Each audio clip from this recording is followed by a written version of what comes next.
Welcome to Rocky's Ramblings, the show that encourages you to get out and do your own rambling, to explore the many places to go and things to see in this area.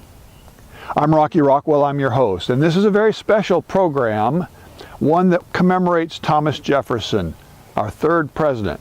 His birthday is coming up just around the corner, and I wanted to come up and do something special to commemorate that. So I came here. Now everybody knows that Monticello was Thomas Jefferson's main home. That's over in Charlottesville, Virginia. But what most people don't know is that when he wanted to get away from it all, this is where he came, to Poplar Forest, just outside of Lynchburg, Virginia. So stay with me as we chat with the people here and find out what there is for you to do as you come to see how Thomas Jefferson lived on his vacations. We're here behind Poplar Forest at the rear entrance, and I'm with Wayne Ganaway, the Director of Programs, Marketing, and Grants. Welcome to the show. Well, thank you, Rocky. Thank you. It's a pleasure to be here at Poplar Forest on the week of Thomas Jefferson's birthday, and it's a pleasure to have you on the show. It's great to be on the show. Thank you. This is a very special week for Poplar Forest. I know we're going to be talking a bit about programs, and there's a very special program coming up for Thomas Jefferson's birthday. But I want to start by just having a conversation about what people experience. You know, this is a long ways from town. It's a long ways from just about anywhere. Why would people want to come all the way to Poplar Forest? What are they going to get out of their experience here? Well, many people, when they think of Thomas Jefferson, of course, think of the Declaration of Independence. Oh yeah, great document. Great document, visionary document. Absolutely. You might even think of it as our country's mission statement. Yes. And then the second thing they probably think of is Monticello. His main home. His main home in Charlottesville, which is just about 77 miles north of Poplar Forest. Right. And about, I guess, maybe 90 minutes drive. Now, when they go to Monticello, they can experience Thomas Jefferson as president. As president, all of the glamour. All of the glamour with all the hangers-ons, all the fans who would come and at all hours of the day and want to visit with the former president. If we look after his time as president, right. He needed a retreat, and so he built Poplar Forest, the octagonal retreat house just behind us. He built it as a getaway from Monticello and from all the other pressures of public life. Sure. So people come to Poplar Forest to see the real Thomas Jefferson. Yeah, it's a very neat place. My wife and I traveled up here a number of years back, and that's why when I was looking for a place to commemorate Thomas Jefferson's birthday, I thought of nothing other than Poplar Forest, and so we're here. So people come here, they check in at the museum shop, mm-hmm. and they've got all kinds of great souvenirs. One of Thomas Jefferson's saying is that I can't live without books. They've got a great bookstore, all kinds of neat things, and souvenirs are part of tourism, and so you get a chance to really do some quality souvenir shopping here. So I would encourage you to do that, but you need to check in with them, pay your ticket, and then you'll get in the queue, as they say, to take the tour of the building. All right. Now, mm-hmm. Once they're on the tour, what are they going to see? Well, they are going to be guided on their tour by one of our trained docents, and we have volunteer docents. We have a dedicated core group of docents that know the house inside and out. And so they will get an orientation about just how Mr. Jefferson even ended up with owning this property, which is a fascinating story to begin with. Sure. Then they will, the docent will lead them out into the ornamental landscape. They will take a walk through the ornamental landscape to the front door of Mr. Jefferson's private retreat house. Now, ornamental landscape, Thomas Jefferson, of course, was a horticulturalist, loved plants, loved experimenting with plants, and so this is what you're talking about? Yeah, and he was very much interested in design. So it was designed and intricately laid out. A lot of people think of, or some people think of Thomas Jefferson as related to the Enlightenment. Sure. And his interest in design and having proportions very much is illustrated in the ornamental landscape. Everything is proportionally laid out, both in terms of one plant to another, one feature to another, but also from the house out to the landscape. Everything is exactly how he wanted it. Exactly. And to understand what he's talking about, you really need to be here and see it. And that's what I can't do for you with this show. We've said this many times. Rocky's Ramblings is trying to encourage you to get out and do your own ramblings, and this is a great place to do that. All right, so they're going through the house. Now, I understand that they're still doing some of the work on the inside, the rebuilding of it. And what are they working on right now?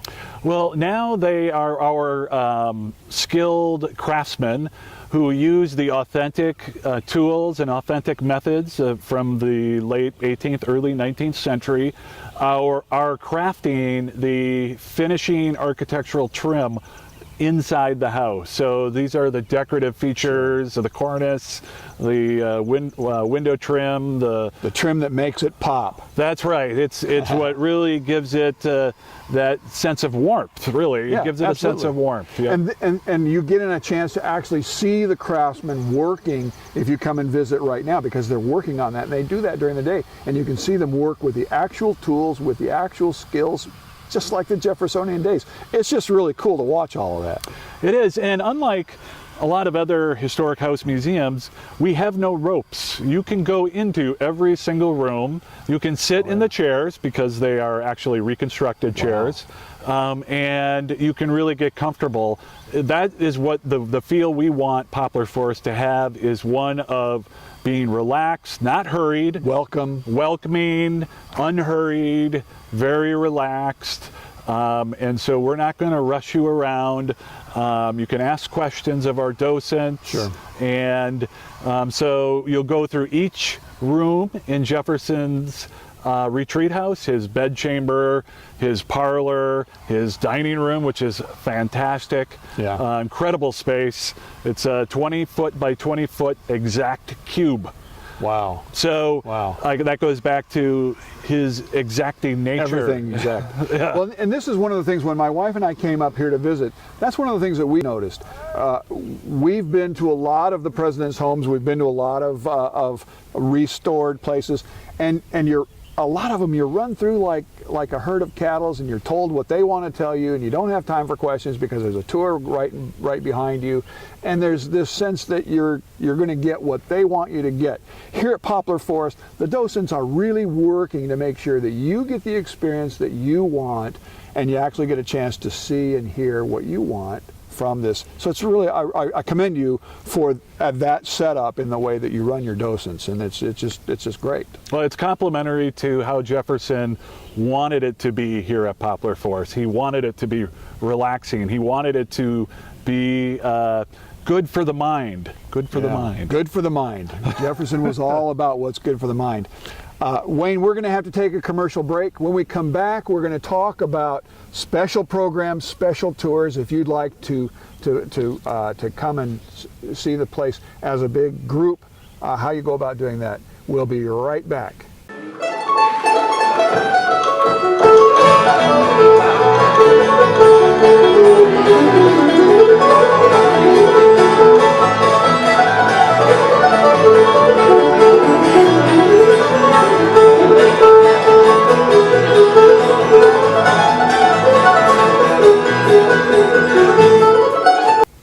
Welcome back.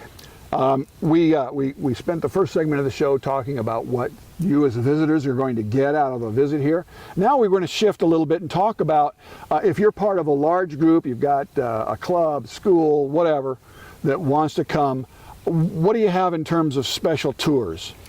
Yeah, we get lots of special tours of people of all ages. Lots of retired folks get together, get on a coach bus and make arrangements with us.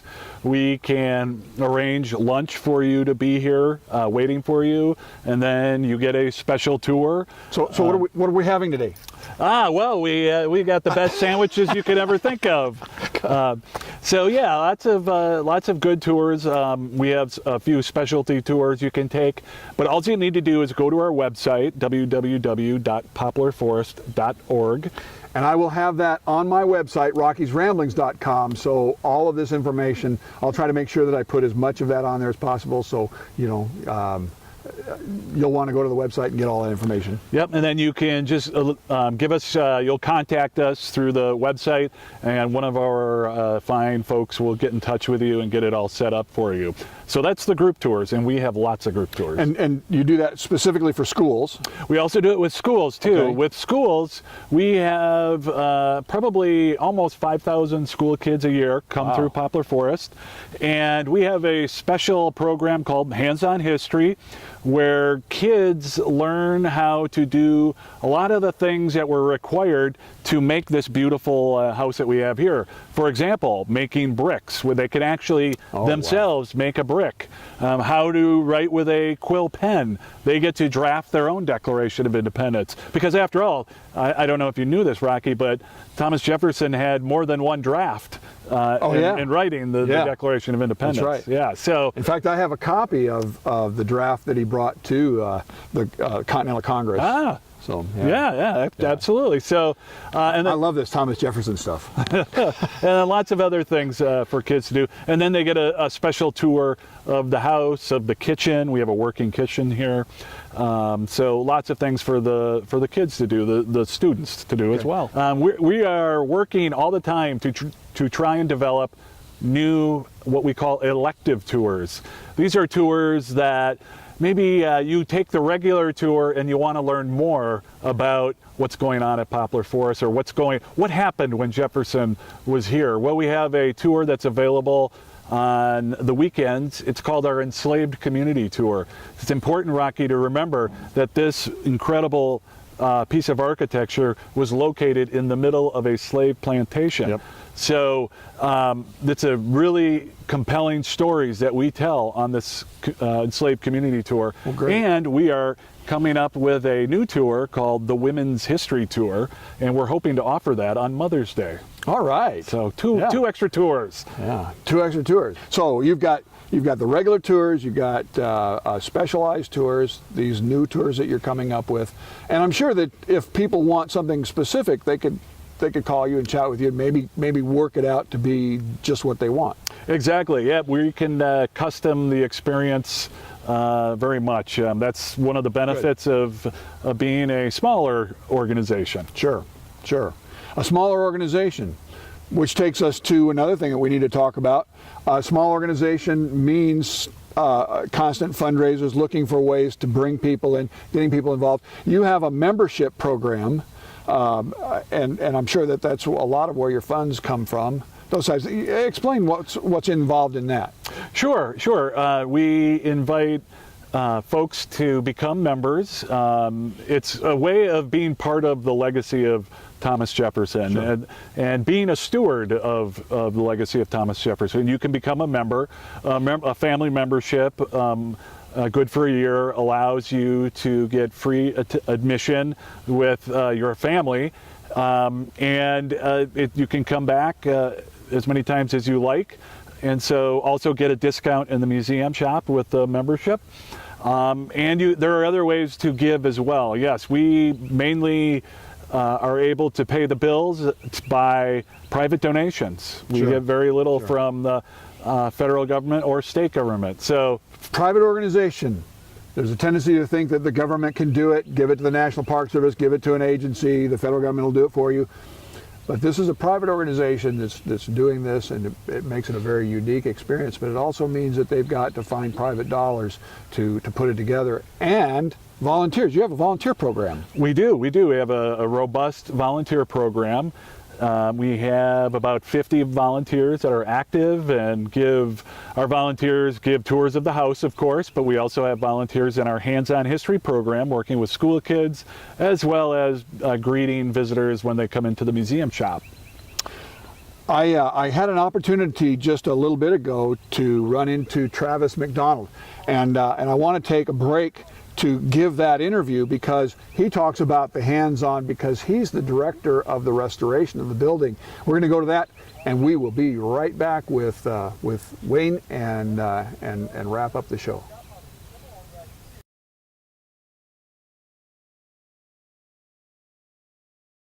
I just ran into a gentleman by the name of Travis McDonald, and I wanted to take an opportunity to chat with him just a little bit.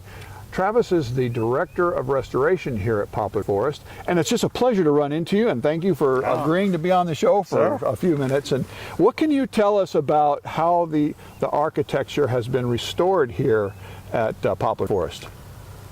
Well, this has probably been one of the most idealistic projects in the country. I'm sure.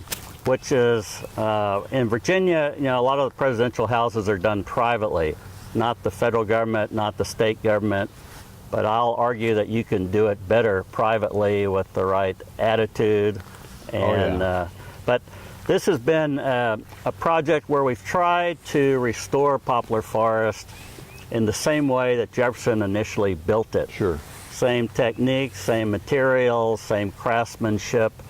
And what we learned about taking this apart, putting it together, is this is probably Jefferson's most perfect work of architecture.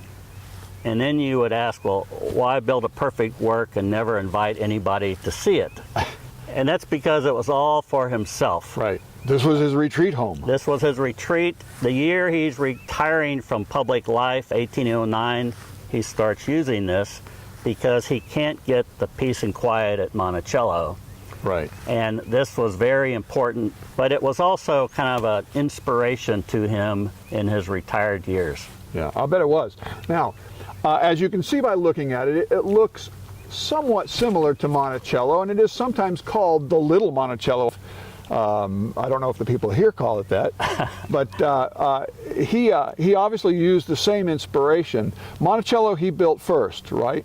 Right. How many years after Monticello did he build Poplar Forest? Well, Poplar Forest is kind of the missing link that's in between what came first, which was Monticello, and what came last, which was the University of Virginia. Oh, sure.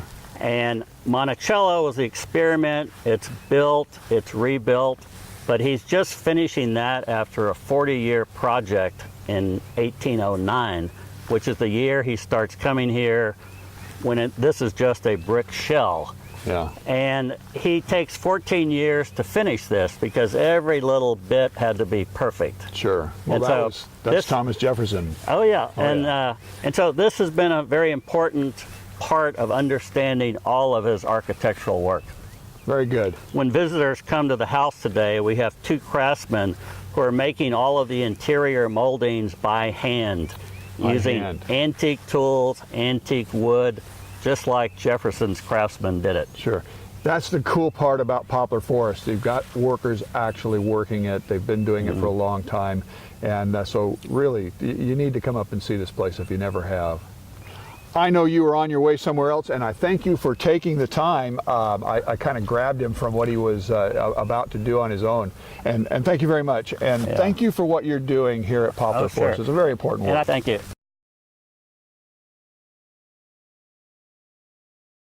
We're back. I hope you enjoyed the quick interview with Travis McDonald. By the way, that was very opportunistic. He just happened to be walking by and introduced himself as the Director of Restoration. I went, hey, I need to talk to you. But that was great. Now we want to shift and talk about special events, because one of the things that's neat about here is you might want to come once, but why would you come a second time? And the answer to that is that there's always programs going on who have special events, like Thomas Jefferson's birthday coming up just around the corner.